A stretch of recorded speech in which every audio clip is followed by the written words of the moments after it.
Guys, welcome back to my channel Pinky lifestyle. আমি পিঙ্কি চলে এসেছি আবারও একটা নিউ ভিডিও নিয়ে তোমাদের সাথে। তো আমি অনেকদিন পর পর ভিডিও পোস্ট করি, কারণ আমি যেহেতু একটা জব করি, তো সেই কারণে আমার টাইম হয় না, তাই আমি পোস্ট করতে পারি না। আর আজকে কী বার সেটা তোমরা আমাকে কমেন্ট করে জানিয়ে দিও, কারণ আমি কী বারে ভিডিও করি সেটা তোমরা সবাই জানো, মানে যারা আমার ভিডিওটা দেখো। আমি তখন স্নান টান করে রেডি হয়ে গেছি, আর সকাল সকাল স্নান করে নিয়েছি, কারণ সকালে ঘুম থেকে উঠে আজকে মাথায় পেঁয়াজের রস দিয়েছিলাম চুলের জন্য, যেহেতু চুল উঠে যাচ্ছে তার জন্যে। তো তারপরে আস্তে আস্তে গন্ধ বেরোচ্ছিল, তো স্নান করে নিয়েছি। এখন আমরা যাব এক জায়গায়, আমি রেডি হয়েই গেছি, বুঝতেই পারছো যে কোথাও যাওয়ার জন্য রেডি হয়েছি। তো হ্যাঁ, যাবো মামার বাড়িতে। মামার বাড়িতে মাসি এসছে, আর মামাদের ঘর হয়েছে নতুন, তো সেই ঘরের পুজো দিয়েছিল। কালকে রাত্রেবেলায় গেছিলাম, খেয়ে দিয়ে আবার চলে এসেছি। তো আজকে সারাদিনটা ওখানটায় থাকবো, এনজয় করবো, আর সেটা তোমাদেরকে শেয়ার করবো। মাসি এসছে, মেসো এসছে, মাসির মেয়ে এসছে, বোন, তো সবার সাথে খুব এনজয় করবো। আর ওদের জন্য যেহেতু সামনে পুজো, তাই ওদের জন্য কিছু কেনাকাটা করেছি, মানে এখনও যেহেতু স্যালারি পাইনি, তাই সেইভাবে কেনাকাটা হয়নি, জাস্ট ওই সাজগোজ কিছু কিনেছি, সেগুলো ওদেরকে দিয়ে দেবো। চলো সেটা তোমাদেরকে শেয়ার করি কী কী নিয়েছি ওদের জন্যে, আর আজকে সারাদিনটা কি এনজয় করবো সেটা তোমাদের শেয়ার করবো। তো ভিডিওটা স্কিপ না করে কন্টিনিউ দেখতে থাকো, আশা করবো ভিডিওটা তোমাদের ভালো লাগবে। চলো কথা না বলে শুরু করা যাক। এখানে মাসি আর মামির জন্য দুজোড়া কানের, সিঁদুর, টিপ, নেল পালিশ, যাবতীয় জিনিস সাজগোজের যা লাগে সে সমস্ত কিছু নিয়ে নিয়েছি। 12 seconds later. তো ফাইনালি মা চলে এসে বাজার থেকে, মা এখন ঝাপে লাঠি দিচ্ছে। তুই জুতোটা পরে দাও, আমি মায়ের জুতো পরেছি, আমার জুতোটা কোনো খুলে রেখে পালিয়ে এসেছি। তো চলো বেরোনো যাক, মায়ের ঝাপটি খুলে যাক। তো রাস্তা হেঁটে এসে টোটো স্ট্যান্ডে এসে আমি আর মা এখন টোটো ধরে নিয়েছি। তো টোটো ধরে এখন টুকটুক করে যাচ্ছি মামার বাড়ির ওইদিকে। আমার মামার বাড়ি থেকে আমার বাড়ি কিন্তু খুব একটা দূর না, জাস্ট 15 মিনিট লাগে টোটো তো গেলে, আর হেঁটে গেলে জাস্ট 30 মিনিট, এর থেকে বেশি না। আমার মামার বাড়িটা কাছে, আমি তো নিজেকে খুব ভাগ্যবান মনে করি যে কাছে মামার বাড়ি, কিন্তু কোনো দিন যাওয়া হয় না। আর এটা হচ্ছে একটা হাসপাতাল, এই হাসপাতালেই আমি ছোটোবেলায় নাকি জন্মগ্রহণ করেছিলাম। মা বলে যে আমি নাকি এখানেই হয়েছি। তো আমার কত ভাগ্য দেখো, আমার মামার বাড়ির পাশেই হাসপাতাল, আর আমি এখানেই হয়েছি। আমার তো এক এক সময় নিজেকে ভাগ্যবতী মনে হয় যে আমি যেখানে বড় হচ্ছি আমি সেখানেই জন্মগ্রহণ করেছি। তো নিজেকে খুব ভাল লাগে।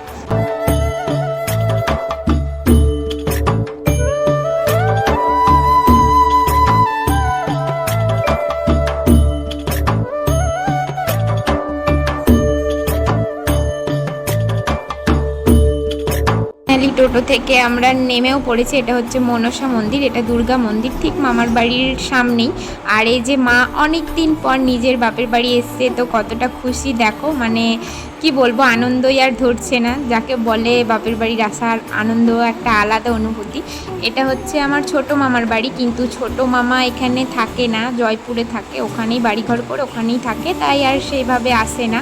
এদিকে মামি আর মাসি রুটি করছে জলখাবার খাওয়ার জন্যে, আর মেসো, আর এখানে তো মামা আর মেসো এখন এটা ঘেরার ব্যবস্থা করছে। আর এই যে ভাই আর বোন দুজনাই খেতে বসেছে, আমাকে না ডেকে খেয়ে নিল, আর ও তো লজ্জায় মুখটা ঢেকে নিচ্ছে, কি করবে বলো।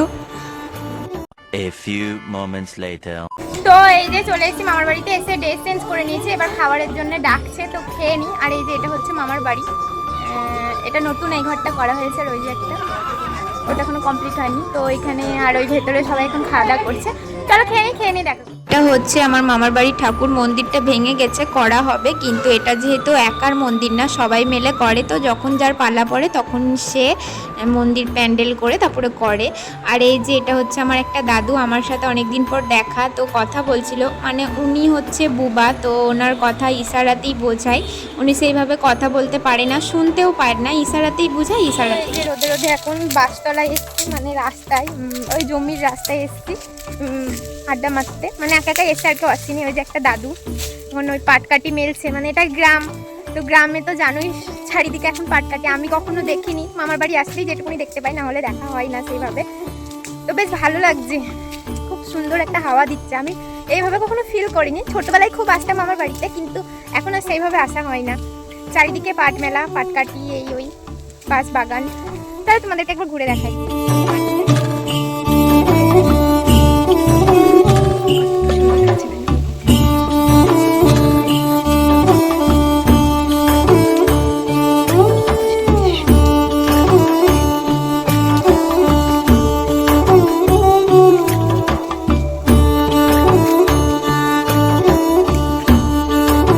4:28 a.m.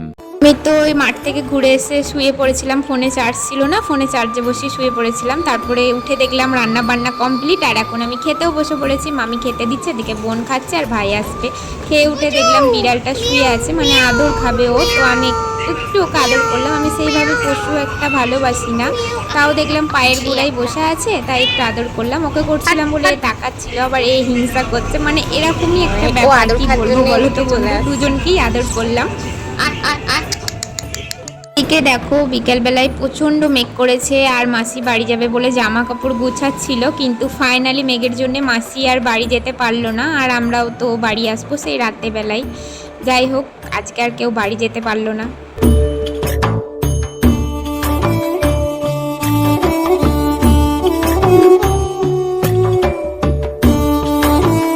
A few minutes later.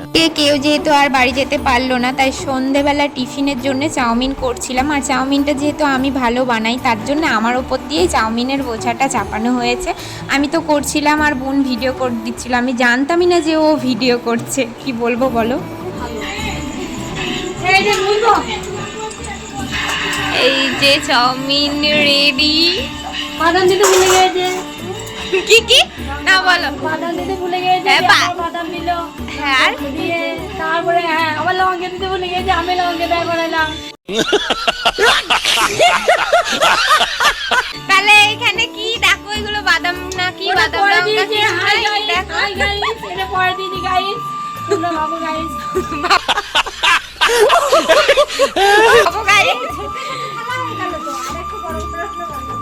Hi guys, দেখো এই দেখো পরে বাদাম দিয়েছে। বাদাম আজকে সারাদিন মামার বাড়িতে কি করলাম সেটা শেয়ার করলাম। এর থেকে বেশি আর কিছু শেয়ার করবো না, তাহলে ভিডিওটা অনেকটা বড় হয়ে যাবে। ভিডিওটা যদি তোমাদের ভালো লাগে লাইক কমেন্ট শেয়ার করে দিও, আর চ্যানেলে যদি নতুন হয়ে থাকো চ্যানেলটি সাবস্ক্রাইব করে পাশে থাকা বেল আইকনটি অন করে দিও, যাতে আমার ভিডিও সবার আগে তোমাদের কাছে পৌঁছায়। তো চলো ভিডিওটা আর বাড়ালাম না, এখানে স্টপ করছি। দেখা হচ্ছে আবার নিউ ভিডিওর সাথে খুব তাড়াতাড়ি।